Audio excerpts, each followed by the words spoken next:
मसाल्यांनी गच्च भरलेलं तर्रीदार, चटपटीत, झणझणीत, अगदी पाहता क्षणी कुणाच्याही तोंडाला पाणी सुटेल असं भरली वांगं.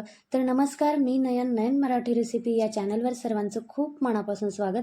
आज आपण अगदी सोप्या पद्धतीने आणि झटपट असं कुकरमध्ये भरली वांग्याची भाजी बनवतोय. खायला खूप टेस्टी लागते, त्यामुळे रेसिपी कुठेही स्किप न करता संपूर्ण बघा.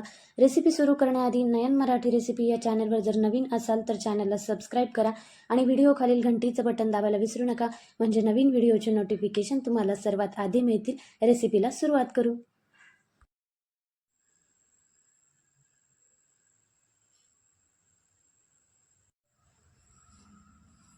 आज आपण चटपटीत आणि झणझणीत अशी भरली वांग्याची रेसिपी बघतोय.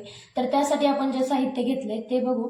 तर इथं मी 5 काटेरी वांगे घेतलेत. हे काटेरी वांगे आहेत, गावरान पद्धतीचे वांगे. शक्य झाल्यास हेच वांगे वापरायचे, कारण हे चवीला चवदार असतात.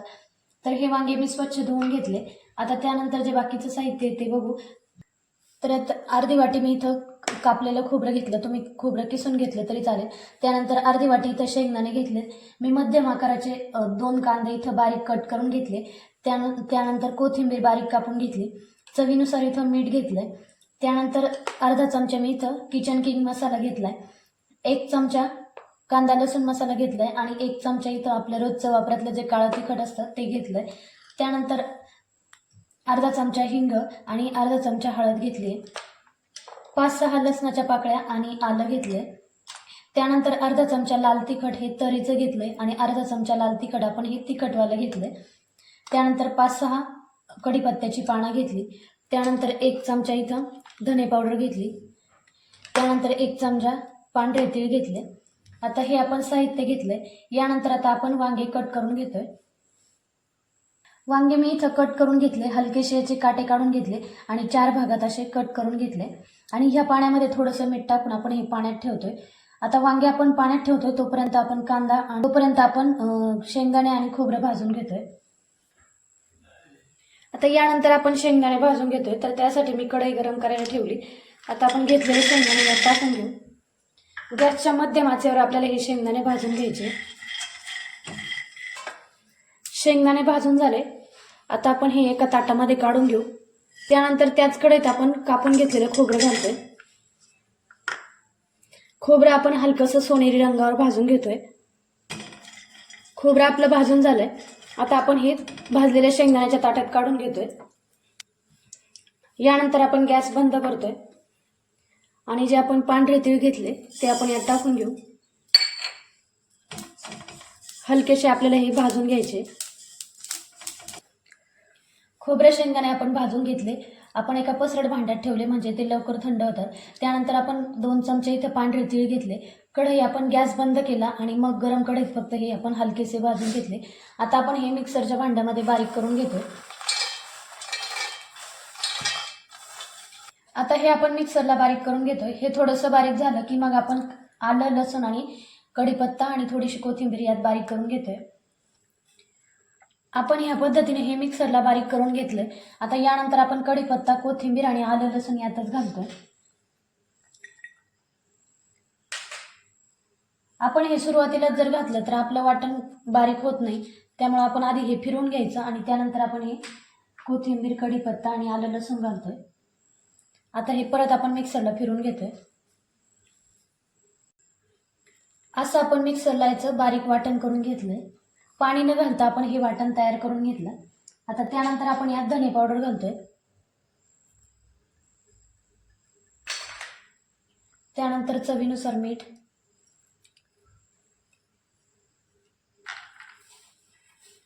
आता हे व्यवस्थित मिक्स करून आपण हे वांग्यामध्ये भरून घेतोय. वांगे आपण इथं मिठाच्या पाण्यात ठेवले होते. आता आपण हे वांग्यामध्ये हा मसाला भरून घेऊ.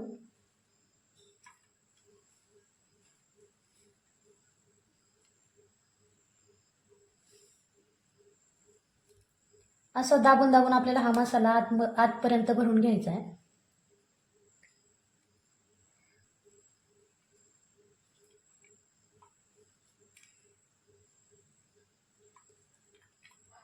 असेच आपण सगळे वांगे भरून घेतोय. आता आपण वांगे मसाल्याने भरून घेतले. त्यानंतर आता आपण कांदा परतून घेतोय. तर त्यासाठी मी इथे एक पॅन गरम करायला ठेवलाय. पॅन छान गरम झालाय, त्यानंतर आपण तेल घालतोय. ह्या वांग्यासाठी तेल थोडंसं जास्त लागतं. तेल छान गरम झालंय, त्यानंतर आपण जो घेतलेला कांदा आहे तो यात परतून घेऊ. कांदा इथं बारीक कट करून घ्यायचा, म्हणजे तो व्यवस्थित परतला जातो. कांदा परतताना थोडंसं मीठ घालायचं, म्हणजे आपला कांदा लवकर परतला जातो. कांदा आपण छान हलक्याशा सोनेरी रंगावर इथं परतून घेतला. आता त्यानंतर आपण जे मसाले घेतले ते यात टाकून देऊ. तर मी इथं अर्धा चमचा लाल तिखट हे तरीचं घेतलंय आणि अर्धा चमचा हे लाल तिखटवालं घेतलंय. त्यानंतर 1 चमचा कांदा लसूण मसाला आणि 1 चमचा रोजच्या वापरातलं काळं तिखट. इथं अर्धा चमचा किचन किंग मसाला घेतलाय. पाव चमचा हिंग आणि अर्धा चमचा हळद. त्यानंतर आपण थोडीशी कोथिंबीर फोडणीसाठी घालतो. 3 ते 4 कढीपत्त्याची पानं. काही पानं आपण वाटणामध्ये बारीक वाटून घेतली. आता आपण हे व्यवस्थित मिक्स करून घ्यायचं. मसाले आपले छान परतलेत. आता आपण हे भरलेले वांगे यात टाकून घेऊ.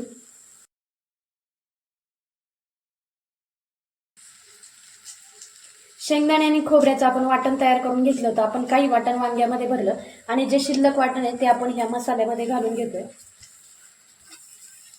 आता आपण हे व्यवस्थित मिक्स करून घ्यायचं आणि तुम्हाला भाजीची कन्सिस्टन्सी किती पाहिजे त्यानुसार यात पाणी घालायचं.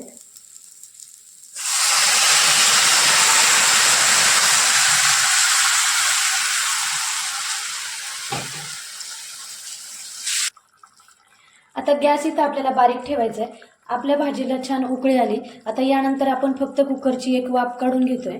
तर त्यासाठी आता झाकण लावून घेते.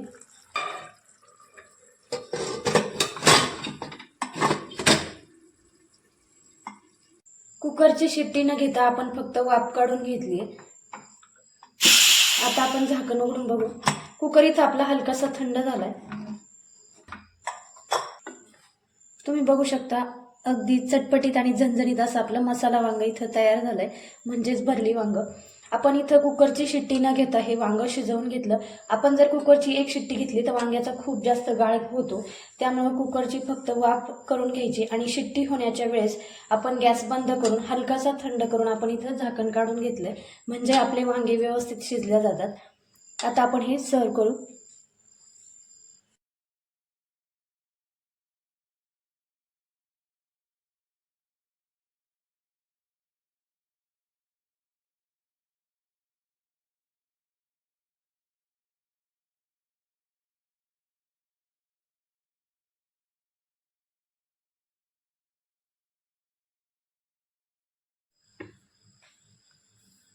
असं आपलं चटपटीत झणझणीत असं भरली वांग तयार झालंय.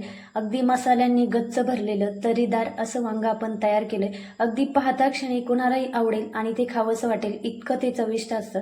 रेसिपी करायला अगदी सोपी आहे आणि झटपट तयार होणार आहे, कारण आपण हे कुकरमध्ये शिजवलंय. फक्त व्हिडिओमध्ये सांगितलेलं शिजवण्याचं प्रमाण, शिजवण्याची वेळ तुम्ही लक्षात घेऊन जर हे वांग तयार केलं तर अगदी झटपट असं कुकरला आपलं हे वांग तयार होतं. तर अशी भरली वांग्याची रेसिपी तुम्ही एकदा नक्की ट्राय करा. कुणालाही आवडेल असंच ही रेसिपी तयार होते. तर एकदा नक्की ट्राय करा. पुन्हा भेटूया अशाच एका झणझणीत रेसिपीसोबत. तोपर्यंत धन्यवाद.